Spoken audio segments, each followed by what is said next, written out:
Oke, selamat pagi kepada pelajar sekalian. Oke, untuk pendidikan moral kita hari ini, kita akan belajar unit 12 iaitu kedaulatan negara tanggungjawab bersama. Oke, dalam unit ini kita belajar tentang 1. Ciri negara berdaulat. 2. Kepentingan mempertahankan kedaulatan negara. 3. Cabaran dalam mengekalkan kedaulatan negara. 4. Kesan pengabaian tanggungjawab mempertahankan kedaulatan negara. 5. Perasaan apabila menjalankan tanggungjawab untuk mempertahankan kedaulatan negara. Dan keenam, penglibatan diri dalam aktiviti bagi mengekalkan kedaulatan negara. Jadi, apakah yang anda faham tentang kedaulatan negara? Okey, ini ialah parlimen di negara kita. Ada mesyuarat untuk anggota parlimen. Okey, cadangan nilai yang akan kita belajar pada hari ini: 1. Patriotisme. 2. Bertanggungjawab. 3. Hormat. 4. Keberanian. Dan 5. Kerjasama. Okey, sama-sama kita baca untuk muka surat 168. Boleh lihat buku teks. Okey, konsep negara berdaulat ialah negara yang bebas daripada penjajahan dan berupaya untuk menguruskan hak hewan negara secara bebas tanpa campur tangan daripada mana-mana negara lain. Malaysia merupakan sebuah negara berdaulat yang bebas mengadakan hubungan diplomatik dengan negara lain mengikut perlembagaan. Sebagai sebuah negara berdaulat, Malaysia mempunyai ciri seperti yang di bawah. Yang pertama, merdeka. Apa maksud merdeka? Iaitu bebas membuat keputusan sendiri tanpa campur tangan daripada negara lain. Seterusnya, mempunyai pentadbiran kerajaannya sendiri. Dan yang terakhir, bertanggungjawab menguruskan keperluan asasi rakyat. Seterusnya, beridentiti nasional. Yang pertama, ada bendera rasmi. Kedua, jata negara. 3. Bahasa Melayu sebagai bahasa kebangsaan. 4. Prinsip rukun negara. 5. Lagu kebangsaan. Seterusnya kita lihat bermaruah dan berwibawa, iaitu ciri yang ketiga, di mana ada kuasa politik yang stabil, ekonomi yang mantap, warga negara yang berkualiti. Seterusnya kita lihat masih lagi ciri negara berdaulat. Yang keempat, berstruktur pemerintahan sendiri, iaitu antara komponen dalam perlembagaan persekutuan termasuklah pemisahan antara perundangan, kehakiman dan eksekutif dalam kurungan pentadbiran. Seterusnya, mengamalkan pemerintahan raja berperlembagaan. Dan yang terakhir, mengamalkan sistem demokrasi berparlimen. Seterusnya kita lihat yang terakhir, ciri negara berdaulat: bebas daripada pengaruh luar. Yang pertama, perpaduan rakyat terjamin. Kedua, keamanan dan keselamatan rakyat terpelihara. Ketiga, keunikan budaya dikekalkan. Sebelum tu kita tengok info tambahan, apa itu raja berperlembagaan. Raja berperlembagaan dalam info tambahan di sini ialah sistem pemerintahan beraja mengikut peruntukan dalam Perlembagaan Malaysia. Kedua, Yang di-Pertuan Agong menjalankan tanggungjawabnya sebagai ketua negara. Ketiga, pentadbiran negara pula bersandarkan perlembagaan. Itu tentang raja berperlembagaan. Sebenarnya kita lihat info tambahan lagi di bawah ni. Malaysia ialah sebuah negara yang mengamalkan sistem demokrasi berparlimen di bawah pentadbiran raja berperlembagaan dengan Seri Paduka Baginda Yang Bertuan Agong sebagai ketua negara. Sistem demokrasi berparlimen meletakkan pemisahan kuasa antara 3 cabang utama, iaitu perundangan, kehakiman dan eksekutif pentadbiran. Sebenarnya kita lihat muka surat 170 buku teks. Okey, langkah mempertahankan kedaulatan negara menjadi tanggungjawab setiap warga negara. Kedaulatan negara diperoleh daripada hasil perjuangan dan pengorbanan generasi dahulu. Oleh itu, generasi kini harus memahami kepentingan mempertahankan kedaulatan negara yang dinikmati. Kita lihat kepentingan mempertahankan kedaulatan negara. Yang pertama, mengekalkan kemerdekaan negara, di mana adanya sistem pemerintahan yang stabil. Kedua, maruah negara terpelihara, tidak terpengaruh dengan anasir subversif. Ketiga, mengekalkan kestabilan politik di mana pemerintahan mengikut acuan sendiri.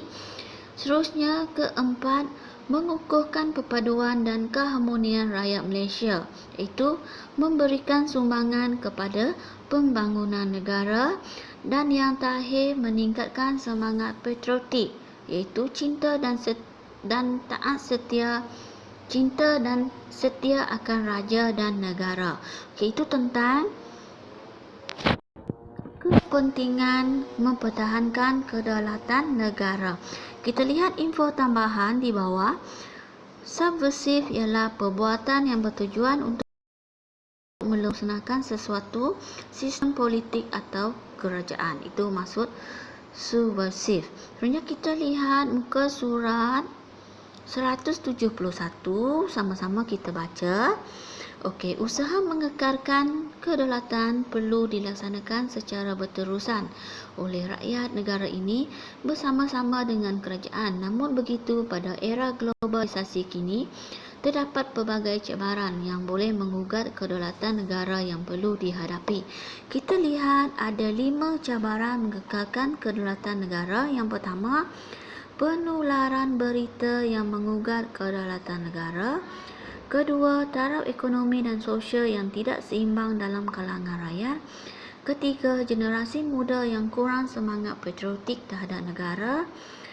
Keempat, tindakan kuasa besar yang mencabar kedaulatan negara.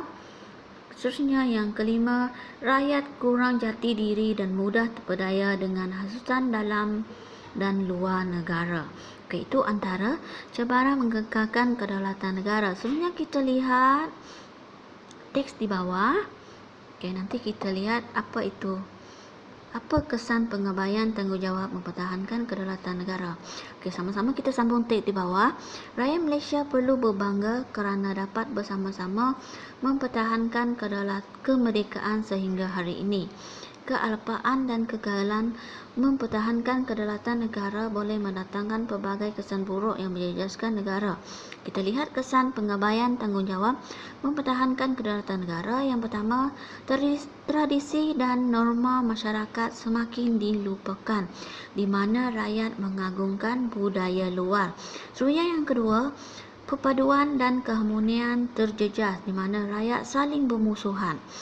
Seterusnya, yang ketiga, aktiviti ekonomi negara terbantut, iaitu pembangunan negara terjejas. Seterusnya, yang keempat, ketidakstabilan politik negara, iaitu sistem pemerintahan tergugat. Dan yang kelima, campur tangan kuasa luar menyebabkan negara tidak aman. Seterusnya, kita lihat muka surat 172. Masih lagi kita baca sama-sama untuk teks ini di muka surat 172 buku teks.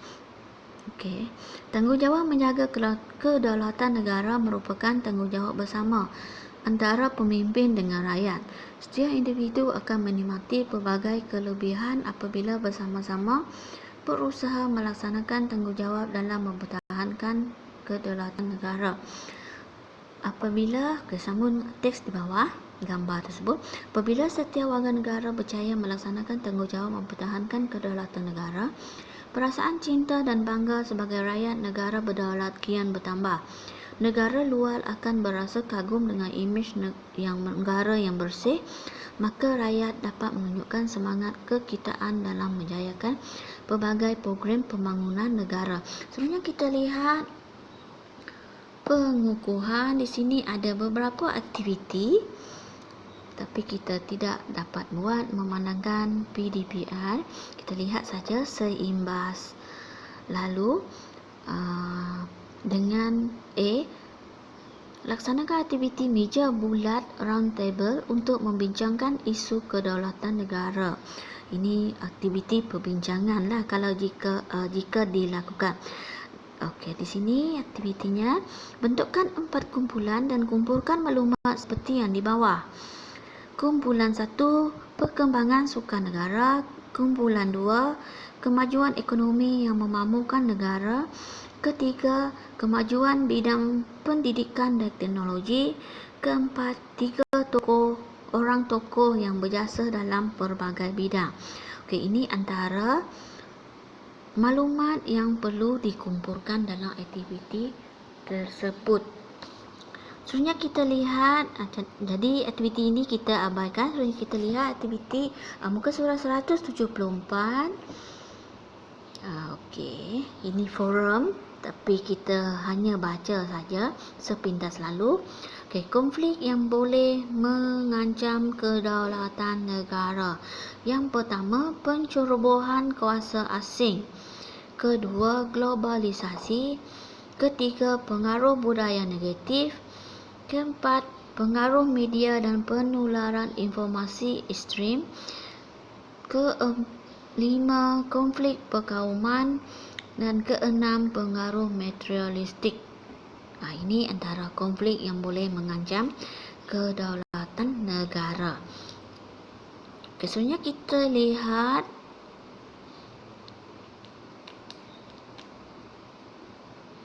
muka surat 175, hanya baca sepintas lalu.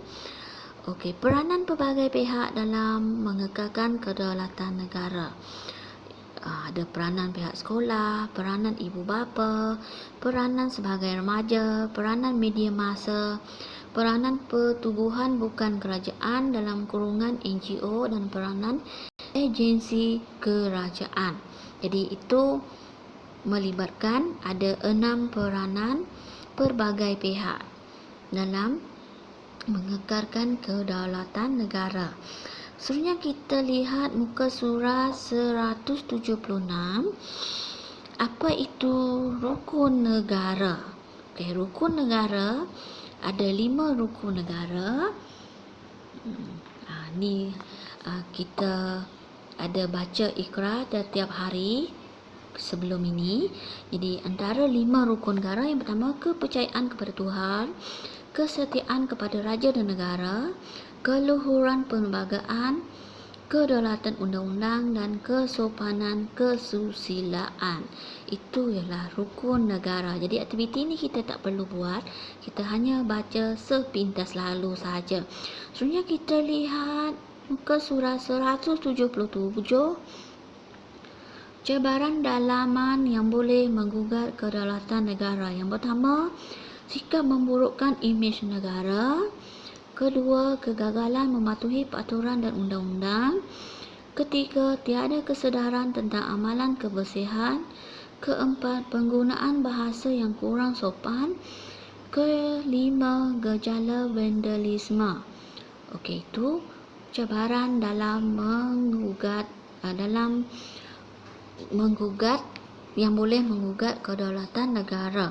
Di sini kita kena pasti lambang-lambang negara kita. Siapa yang tidak tahu jalur gemilang? Apa itu jalur gemilang? Okey, jalur gemilang juga disebut sebagai bendera Malaysia. Nama lain ataupun sebutan lainnya kita panggil jalur gemilang.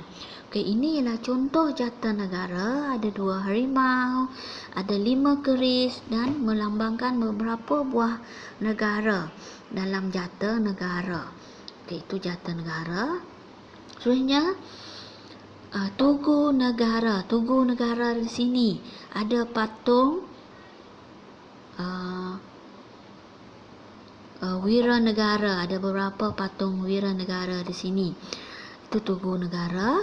Sebenarnya parlimen, ini gambar bangunan parlimen di negara kita. Jadi di sini cikgu nak kamu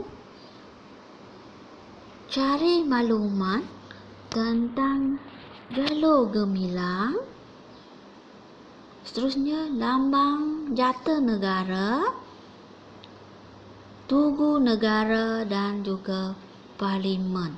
Buat dalam buku Mora, nanti buka, lihat apa maklumat yang anda telah cari.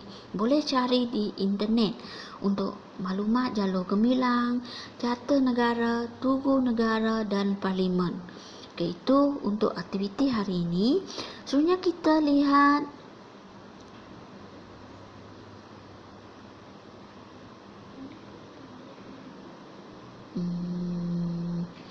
lihat muka surat 180. Okey. Kita buat secara individu. Secara individu, arahan sana berkumpulan tukar jadi individu. Sediakan sebuah dokumentari yang bertajuk Aku Anak Malaysia. Anda boleh menggunakan panduan di bawah untuk menyediakan dokumentari tersebut. Jadi, dokumentari antara maklumat yang perlu anda cari. Amalan harian pelbagai kaum. Anda boleh buat dokumentari tentang kaum sendiri. Apa amalan harian yang anda lakukan setiap hari. Jadi buat dokumentari dalam bentuk video. Pastikan muka anda direkod dan menyatakan apa aktiviti yang anda lakukan pada hari tersebut. Selain daripada itu, anda juga boleh buat pengukuhan hubungan antara warga sekolah. Boleh juga buat, tapi ini dia melibatkan warga sekolah sebab pada musim ini kita tidak pergi ke sekolah. Kita tengok seterusnya maklumat ataupun tajuk dokumentari, kemajuan yang dicapai dan kemudahan yang disediakan demi keselesaan rakyat. Seterusnya penglibatan dalam aktiviti yang bersifat patriotik. Seterusnya kepelbagaian kaum dan budaya di taman perumahan. Tidak digalakkan sebab musim pandemik COVID-19 ni tidak digalakkan berkumpul. Seterusnya kejayaan negara Malaysia pada peringkat antarabangsa. Jadi untuk hari ini aktiviti yang sesuai, cikgu nak anda buat dokumentari tentang amalan harian pelbagai kaum. Jika anda kaum Iban, anda boleh buat dokumentari tentang amalan harian ataupun aktiviti memasak yang berkaitan dengan masakan tradisional. Buat dokumentari tentang masakan tersebut. Dan anda buat video dan hantar secara personal untuk aktiviti untuk aktiviti unit 12 ini ya. Buat dokumentari tentang masakan ataupun dokumentari masakan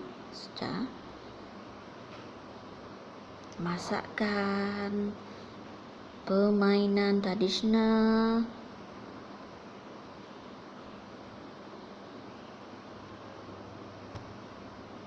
anda main permainan tradisional contohnya congkak musim pandemik ni di rumah. Jadi buat dokumentari tentang permainan tradisional yang anda buat tu. Pastikan anda lakukan permainan congkak tu sambil ambil video. Ataupun anda masak makanan, tadi dah makanan, lepas tu permainan tradisional. Baru-baru ini kita merayakan Hari Gawai, boleh juga buat dokumentari tentang tarian tradisional.